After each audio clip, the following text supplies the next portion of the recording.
Do you think silence in a family says more than shouting? During my engagement party, my father lifted his glass with that half-amused, half-superior smile he saves for moments when he wants the room to know who matters and who does not. And he said that my sister Emily was the only one who had ever truly made them proud, and the laugh that followed was not loud, but sharp enough to let me know people heard the pecking order. So I kept my face still and my voice quiet because I learned a long time ago that arguing with a toast only makes you look smaller, and I told myself to swallow it and breathe because I was not going to bleed for their entertainment tonight. Then Daniel cleared his throat and raised his glass with that calm he uses when he is drawing a line without raising his voice, and he said, "Interesting, because Emily just asked me for a loan," which landed like a plate dropped in a restaurant. Not dramatic, just final. And the room stopped for a beat that felt like a very long minute, with all the polite clinking and the side conversations and the small laughs shutting off as if someone pulled a plug, and I did not move, because I wanted to know who would speak first when the air got heavy, and it was Emily who tried to laugh it off, saying it was a misunderstanding and a funny story, and that she would explain later. I looked at Daniel and then at my parents, and my mother's eyes went straight to me as if I had orchestrated it, because in this family the person who keeps quiet is still somehow to blame for the noise. And my father half chuckled again like he could will the moment back to something flattering, and he said that Emily always had big plans and that sometimes big plans need a little help, and what mattered was family. And I felt that old familiar tilt where the truth gets called rude and a lie gets called love, and I decided I was not going to drown in that game tonight. Emily touched my arm and said we should talk, but the way she said it was not a request, it was a warning, and I remembered every time she borrowed something of mine and returned it broken, and was somehow still the victim. And I remembered the years of being told I was sturdy while she was special, which is a nice way of saying one of us could be used and the other must be protected, and I felt the heat of that thought climb up my chest, not rage, just clarity. The kind that makes you stop asking for fairness and start building a plan. So I stood and took my own turn, and I kept my voice easy because I wanted them to hear every word, and I said thank you, Dad, for raising the bar so high tonight, because nothing brings a family together like ranking daughters during a major life event.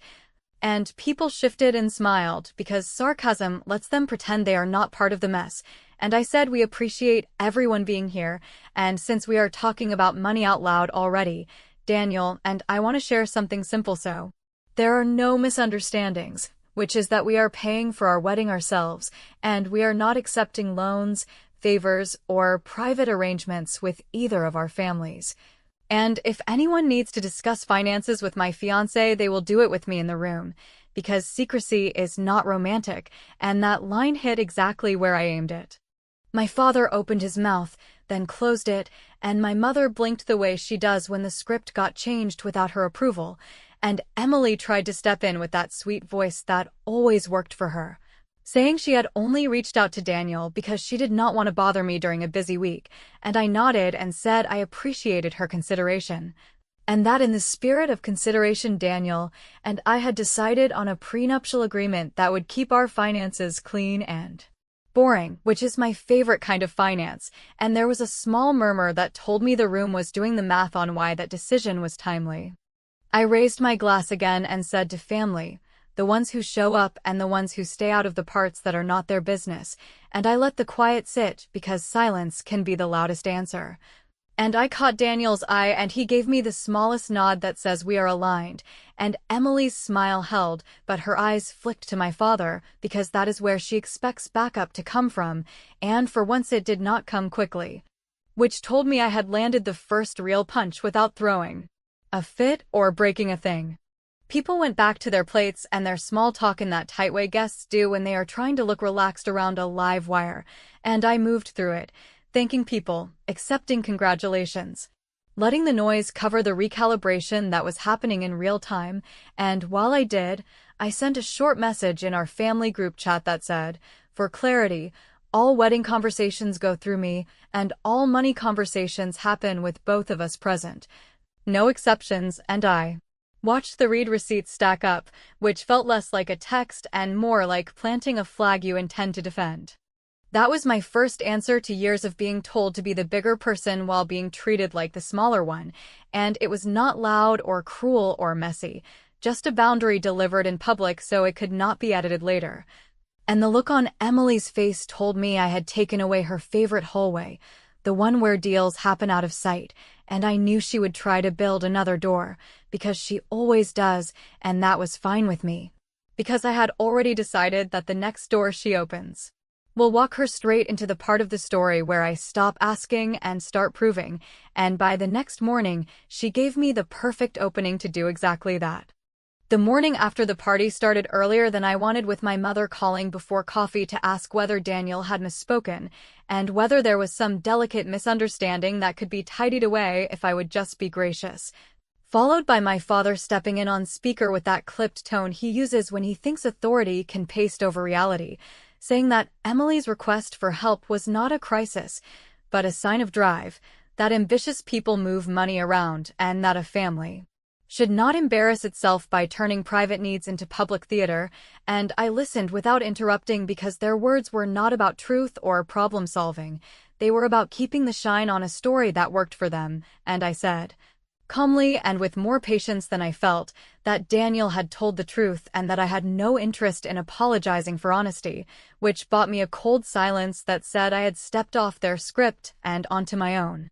Emily texted a few minutes later with that familiar mix of charm and pressure, asking to meet because she did not want anything to get weird between us, which in her language means please help me manage the fallout so I can keep the benefits and you can hold the blame. So I met her anyway because I wanted to hear how she would frame it, and she came right out swinging in that soft way of hers, insisting that she had only asked Daniel for a small bridge for a time-sensitive opportunity. Nothing dramatic, just a temporary patch for a plan that would make everyone proud, and she said it with a bright smile that expected me to nod and take the weight the way I always used to, except I did not, because I was done being the reliable background character in a story that ran on my silence. I told her that if a loan was business, then we would treat it like business, and if it was family, then it had to include the whole family, and she tried to split the difference the way she always does, calling it a sister thing, a quick favor. A promise she would settle before the wedding so nobody would even notice, and I said there would be no money moving quietly behind my back or behind Daniel's back. Not now, not ever, and I meant it, which she heard, because her smile tightened and she asked if this was Daniel's idea, and I said it was mine, which landed harder than any lecture I could have given. When I got home, I sat with Daniel and we wrote a short, firm policy email from a joint address that said, in simple language, that any request for financial help would be considered only through a shared thread with both of us copied, that we would require proof of income and debts, a repayment plan, a date schedule, and a written acknowledgement that we might decline without discussion, and to keep it respectful we added that this was our standard for everyone, not a punishment for anyone, a boundary to protect relationships so that money never had a chance to turn love into leverage, and we copied my parents, because sunlight ends drama faster than pleading ever does. The replies arrived in a rush that smelled like panic even through polite words, with my father calling the email unnecessary and demeaning, my mother asking whether we could just delete it and start fresh, because family should not need forms, and Emily accusing me of trying to control her life by dragging our parents into something that was, according to her, private, while also saying she did not have time to gather documents because she was busy building something important, which is the line she always uses when details might spoil the performance, and I answered once, clearly and without heat, that this was not a debate, it was how we were going to operate, and that saying no to confusion was me protecting my home, not attacking hers. The first small revenge, and I will not pretend it did not feel good, was watching the door she thought she had opened into my relationship slam quietly shut without a scene, because the policy meant she could not circle Daniel in private, could not sell urgency, could not frame me as the jealous obstacle, and the proof that it worked came fast and raw when she broke character and sent me a string of messages that started sweet and ended sharp, telling me I had made her look desperate and that I would regret turning money into a courtroom, and I did not answer because silence was the point. The way you keep a boundary alive is you do not keep arguing about it. Then, an hour later, my mother accidentally forwarded me a confirmation from her bank that a transfer had gone out to Emily with a subject line that read "Temporary Family Assistance," and I understood why my father needed the golden child myth so badly. Because the story was not just pride, it was cover. I sat with that for a long minute that felt like a full afternoon, and while I could have called to demand answers, I chose something cleaner and sharper, which was to reply to the bank thread with Daniel copied and a short message to my parents that said I respected their right to do what they wanted with their money, that I would not discuss their transfer with Emily on their behalf, and that, going forward, any future financial involvement in our wedding, our home, or our plans would be declined automatically, meaning no checks, no surprise vendor deposits, no envelopes, because if money was being used to buy access or to erase accountability, then that store was closed. And I followed it by sending our vendors a notice that only charges from our card were authorized and anything else should be refused and reported to me, which locked the front door and the side door in one clean move. And the satisfaction was not about punishing anyone, it was about finally believing myself. When I said I would not be managed. That night Emily called and left a message that started with a laugh and slid into a threat, saying that if I insisted on making her look like a beggar, she would make sure people knew what kind of daughter I had always been.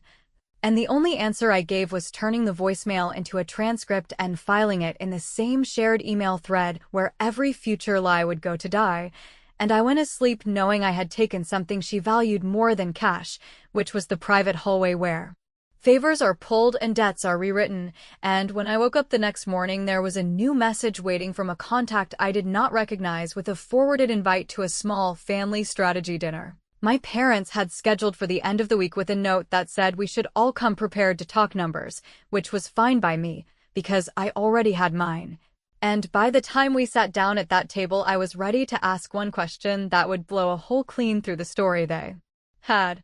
been selling for years. By the time we sat down at that so-called strategy dinner, which my parents tried to dress up as a loving check-in even though everyone at the table understood it was a triage meeting to shovel dirt back over a hole Emily had dug with a smile and a sales pitch,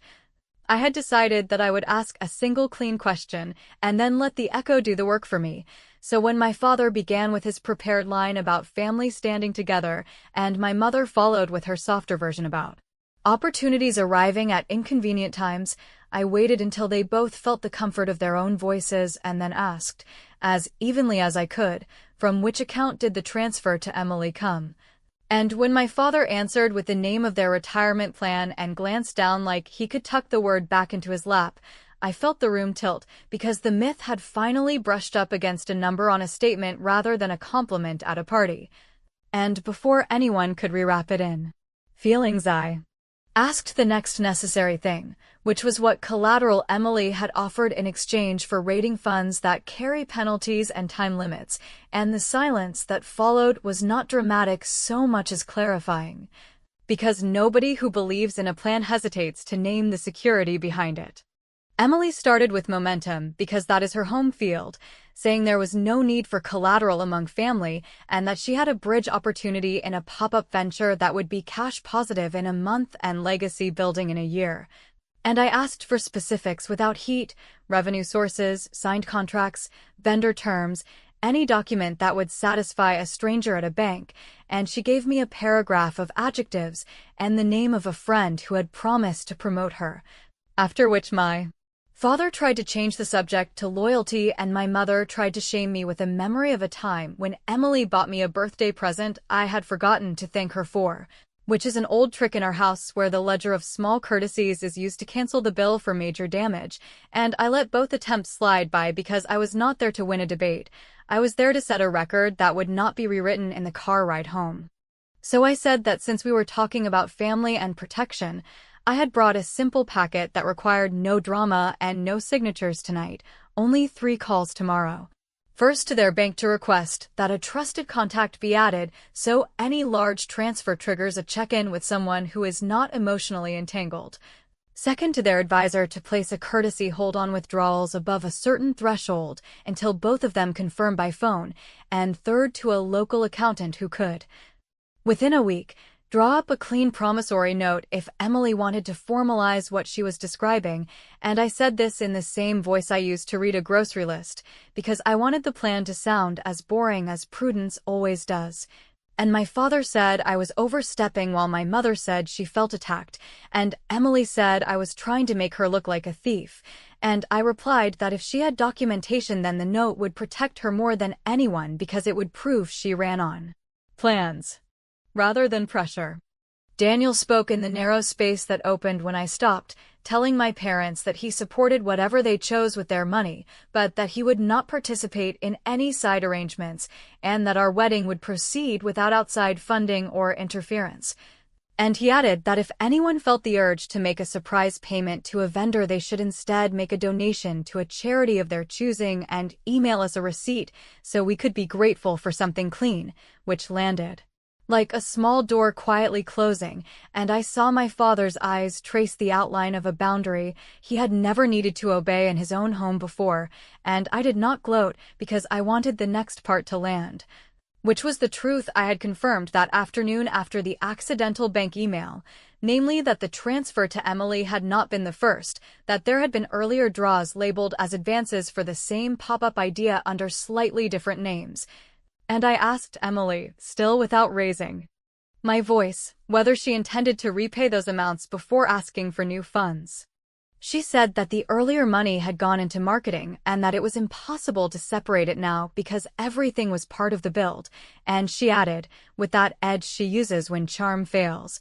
that if I wanted the family to think I cared about them, I would stop turning a helping hand into a courtroom, and I told her I did not care about optics, I cared about patterns, which was why, earlier that day, I had called the Elder Services line at the bank to ask about how to flag potential undue influence not as an accusation but as a safeguard, and I had learned that I could submit a written concern that would not freeze their accounts, but would require a verification step whenever transfers matched the pattern we had just described. And I turned to my parents and said I would not file that letter if they chose to put the brakes on themselves. However, if they refused, then I would send it before breakfast, because loving someone does not require you to hand them the keys to your future. My mother asked if I was threatening her, and I said I was promising to protect her even when she did not like the method, and my father asked what gave me the right. And I said the right came from watching this cycle repeat until I could see it coming before dinner was served, and I told Emily that if she wanted a chance to prove her plan had bones, she could email me by noon the next day with a one-page outline,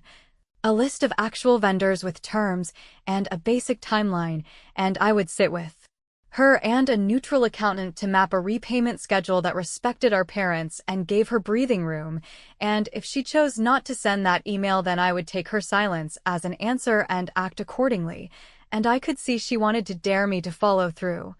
which was perfect, because following through had become my favorite new habit. The small revenge at that table, and it burned clean, was shifting the conversation from feelings to terms in front of the very people who had always preferred stories to statements. Because once you say the words trusted contact and verification and promissory note out loud, they cannot be unsaid at the next holiday when someone pretends none of this ever happened. And the second, sharper revenge was the message I scheduled to go out after dessert to a short list of relatives who love gossip more than conflict. A breezy update that we were paying for our wedding ourselves and that we had decided to keep family money out of business ideas for the sake of peace, which was just enough truth to make the phone tree do what it always does, only this time in service of a boundary rather than a rumor. And as we stood to leave, I told Emily I would be available the next morning to look at her outline, and that I hoped she send it, and she smiled the way people do when they are sure they can stall their way back to the old system, which is why, before midnight, I sent a short note to the bank's elder team with the subject already drafted and the body blank, and I hovered over send long enough to know I meant it. Then closed the laptop, because either I would get her email by noon or my letter would go out by 1, and either way the story would stop moving on her timing and start moving on mine.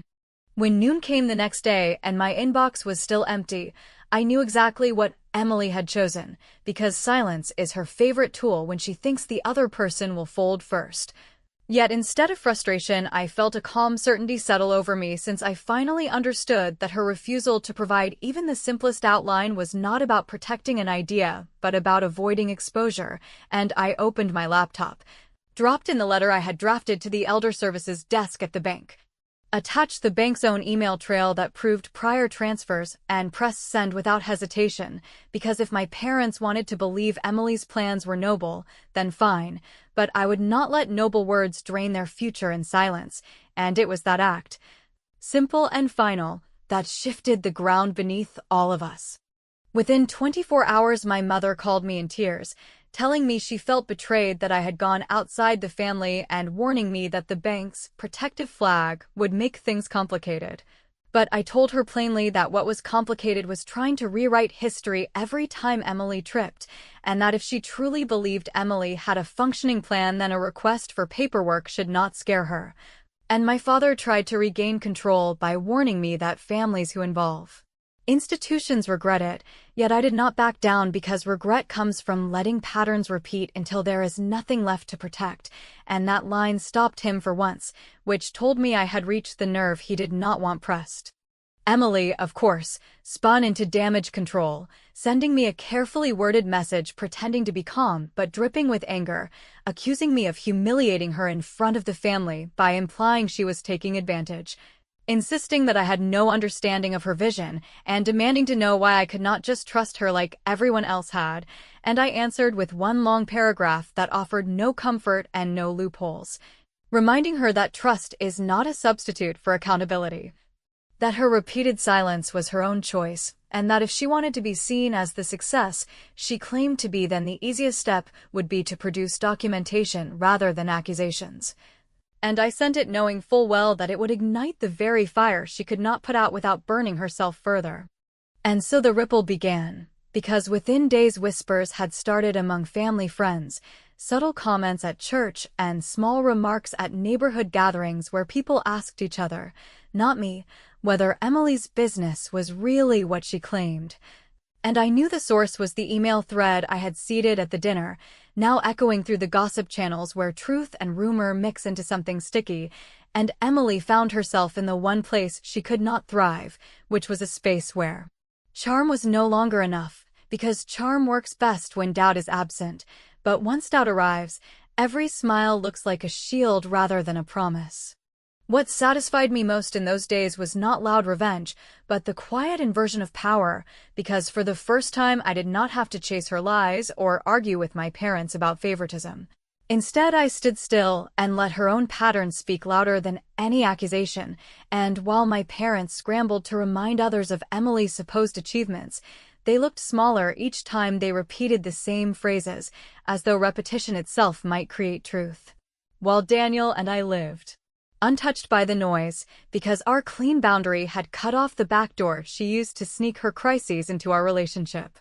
The turning point came when Emily showed up at my apartment unannounced, her face tight but her voice carefully restrained, saying we needed to talk because things were getting out of hand and people were asking questions she could not answer. And she said she had always thought I would protect her because we were sisters, that blood should matter more than paperwork, and I let her finish before I told her that I had protected her my entire life by swallowing comments, covering her tracks, and giving her the benefit of the doubt, but that real protection means stopping someone before they drag the whole family down with them, and she called me cruel and heartless.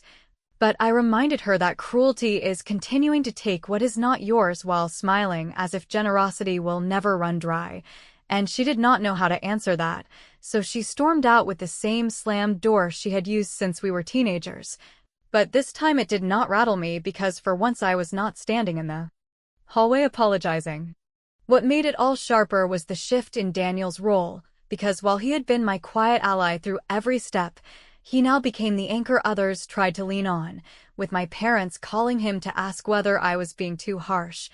whether maybe he could convince me to relax, and he told them without pause that he supported me entirely and that if they wanted to speak with me they should stop looking for side doors through him, which closed another long practiced route they had counted on, and His refusal to play mediator forced them to face me directly, something they had avoided for years, and every time they tried, I gave them the same consistent answer, which was that trust without accountability is a cult, not a family, and that I would not play that game any longer. The small but deeply satisfying revenge in this chapter was realizing that I had flipped the dynamic completely, because for years Emily had lived with the comfort of being untouchable, the golden child shielded by excuses and funded by silence. But now she was the one scrambling, trying to contain whispers, trying to persuade others to see her as special, while I did nothing but hold a line and watch her trip over it again and again, and I could see it breaking her because she had never built a life that could survive without constant reinforcement from everyone around her, and as cruel as it may sound, watching her flounder without that reinforcement felt like the first honest balance of power I had ever experienced. And it gave me the calm to prepare for the final step, which was to end the story not with a fight in private, but with one last reveal in front of everyone that would close the book cleanly and permanently. And as I started planning the occasion, I realized the best. Revenge was already on the calendar in the form of a family gathering my parents had insisted on hosting, which meant I would not have to manufacture an audience, only prepare the truth in a way that no one could edit afterward. And that was when I knew the ending would not just be satisfying, it would be permanent.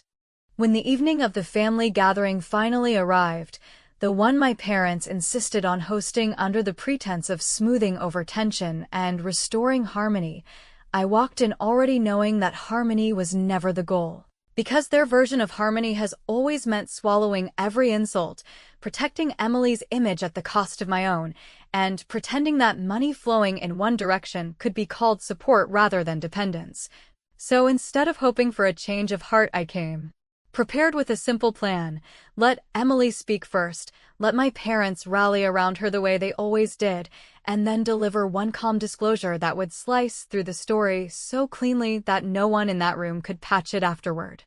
The dinner began the way these nights always do, with my father raising a glass and talking about the importance of family, how no one succeeds alone, how sacrifice and trust bind us, which was his way of rebranding the fact that he and my mother had raided their own retirement accounts more than once to keep Emily's illusions afloat, and Emily followed with her rehearsed smile, telling everyone she was proud to be building something bold and that setbacks are just stepping stones for visionaries, which was her gentle way of dismissing the whispers that had already begun circling through friends and extended relatives who had caught wind of her inconsistencies. I let her speech run its course, nodding as if I were another supportive sister rather than the person holding the file that showed the exact figures transferred into her ventures over the last 2 years. And when she finished with a self-congratulatory line about how proud our parents were of her resilience, I lifted my own glass and said I wanted to make a short toast, nothing dramatic. Just a note of clarity since finances had become such a popular topic in our family conversations lately. And the room stilled because everyone there had felt the fractures, and even those who adored Emily were curious about what I would dare to say. I did not raise my voice, nor did I add unnecessary drama. I simply said that while I respected ambition, I also respected honesty, and since I had been told repeatedly that Emily's work was building a legacy,